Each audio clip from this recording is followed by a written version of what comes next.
আমরা এই যে স্বর্ণ মন্দিরে চলে আসছি। টিকিট লাগবে এই জায়গায়? দুইটা দিন কটা 20 টাকা? হ্যাঁ। তো প্রথমেই আমরা টিকিট কাটতে নিলাম। টিকিট কাটতে হবে এখানে।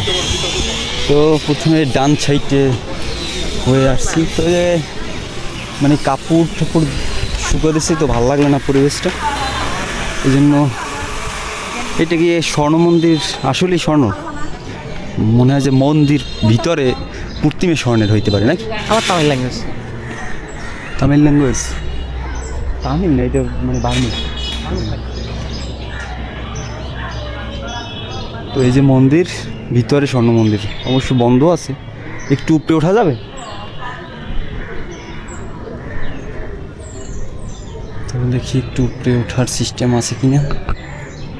এই যে স্বর্ণ মন্দির, মনে হয় যে এই যে প্রতিমাটা হয়তো স্বর্ণের হইতে পারে, জানা নাই, শিওর না আমি। তো এই হইতেছে বৌদ্ধদের স্বর্ণ মন্দির। তো এখানে পরিবেশটা সুন্দর, যে গাছের ছায়া আছে, এর পাশে আরও মন্দির আছে। তো আসেন দাদা, আসি।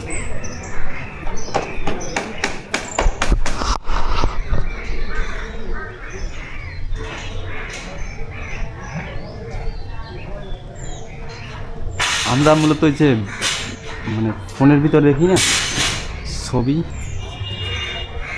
যে চায়নাদের বিভিন্ন মন্দির নাকি, চায়না এবং এই যে বার্মিজ, তো এদের বাড়িঘরের মতো মানে এইসব ঘর।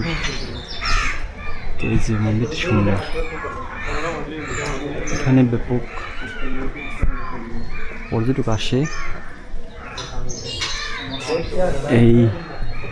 এটা তো বড় মন্দির মনে হইতেছে। এইটাই কি মূলত স্বর্ণ মন্দির? তো জানা নাই আমার ঠিক যে এই যে প্রতিমাগুলো, এগুলো স্বর্ণের না কিসের, হয়তো দেখাতে যায় যে স্বর্ণের পিতল হতে পারে, কিন্তু জানা নেই কিসের এটা।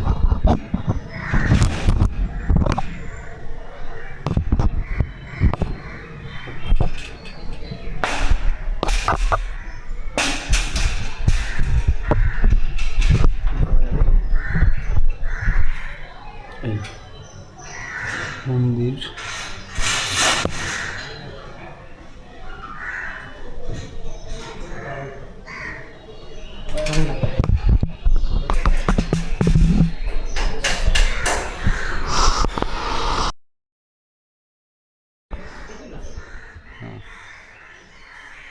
তো বিশাল বড় এক তেঁতুল গাছ, তেঁতুল হয়েছে, তেঁতুল নিচে পড়ে না।